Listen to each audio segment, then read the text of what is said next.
I got to this point where I thought I needed to be perfect. I realized that people were judging me all of the time.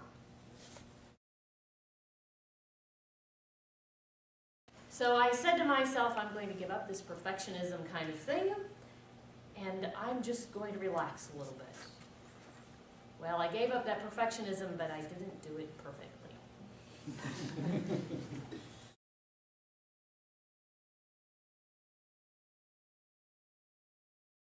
When my son was about 3 years old, I was picking him up for daycare, and his teacher saw me coming across the parking lot. She ran across the playground and said, "Oh, Kelly, I've got to tell you what Zach said today." Now, as she was catching her breath, I had one of those split-second kind of thoughts. You know how you have like a zillion things going through your mind in that split second? And I thought, well, he's such a sweet little boy. He's so intelligent. I'm sure it was some brilliant thing that shows what a good mother I am that'll happen next. She finally caught her breath and said, well, he tooted, you know. He passed gas. And I said, "Zach, you need to say excuse me." And he said, "No, I don't." And I said, "Yes, you do." And he said, "No, I don't." And I said, "Yes, Zach, when you toot, you need to say excuse me." And he said, "No, I don't. My mom never does." And I realized that I had tried to give up my perfectionism and worrying about the judgment of things, but I hadn't done it perfectly.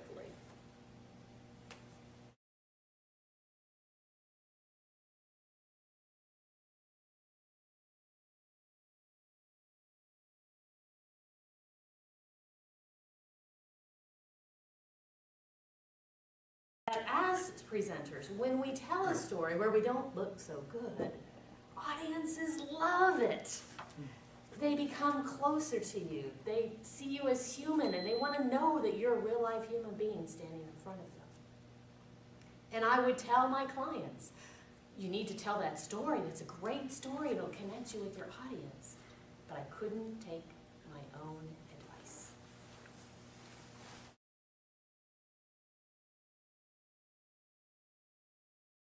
It was about 6 years ago, and my daughter was a senior in high school. Things were going along pretty good. It looked like she was actually going to graduate, and we were really pleased about that. My son, I could write a book about raising the terrific kid based on my son. He was still smart and intelligent and hadn't embarrassed me too badly. He was starting a new school. It had been a rezoned place. He made the football team. He got a major role in the play. He was doing really well.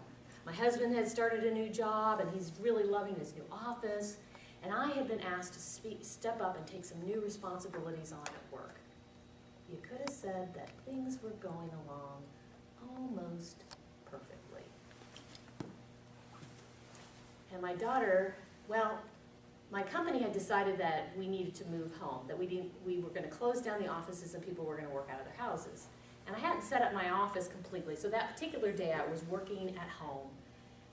And I was on a conference call when my daughter got home from school. Well, she was putzing around the basement, which is where my office was. And while I was on the call, she was going over and looking at a bookshelf and doing this. And I should have known something was up. The call ended, and I made a beeline for the restroom because I knew I had another call starting in 15 minutes. When I got out of the bathroom, she was in my office. She said, "Mom, do you have time to talk?" And I said, "Well, I've got another conference call starting in 10 minutes, but sure, go ahead." "Well, maybe it can wait till after you're done." "No, it's okay, honey. What is it?" And that's when she looked at me and said, "Mom, I'm pregnant." Remember those seconds where a million thoughts go through your head? Oh my God. Oh my God. Oh my God. How could this happen? I raised her better than this. What the hell was she thinking? She knows better than... What are people going to say? What are people going to say about me? It's her father's fault. If he had been more involved, No, it's my fault. Everybody knows it's always the mother's fault. Oh my God. God. And then I stopped and thought. I thought about how I had reacted months earlier when I found out she was sexually active. I didn't handle that very well.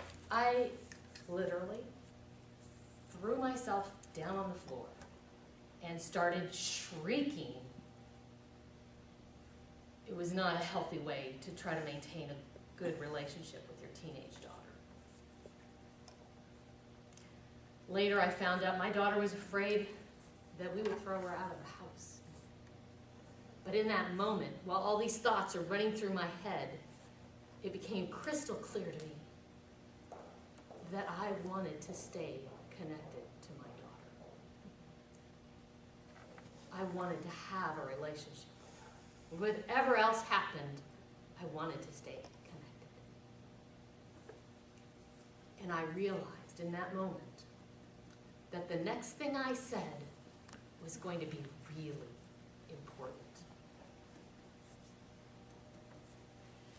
I turned to my daughter and I said, Lori, a baby is never a bad thing.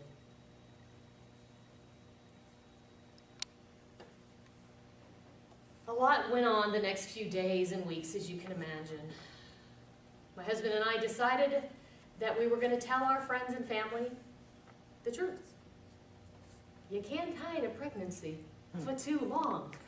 People are gonna find out. So we told our friends and our family, well, Rich and I are gonna be grandparents. A few years sooner than we had planned, but things happened. The amazing thing was that people weren't the judgmental people that I thought that they were going to be. People were so gracious. And I was amazed at how many stories, just like ours, that there are out there. I remember one woman at work, she was always bragging about her college-aged daughter and how good she was doing in school. And I remember thinking, I just hope my daughter gets through high school. Well, I told her that I was going to be a little busy. I had to work with her on a regular basis. And that we were planning a wedding at the last minute, and I shared that my daughter got pregnant. She said I was 16 when I got pregnant with that daughter that she was so proud of. Now, when we are standing in front of a room of people and being vulnerable, it is a really tough thing. And I understand that people are afraid of public speaking because they're afraid that everybody is judging them. I get that. I get that. But the fact is, audiences are like the people when we told them about our vulnerability, that we weren't perfect. And the point isn't about perfection.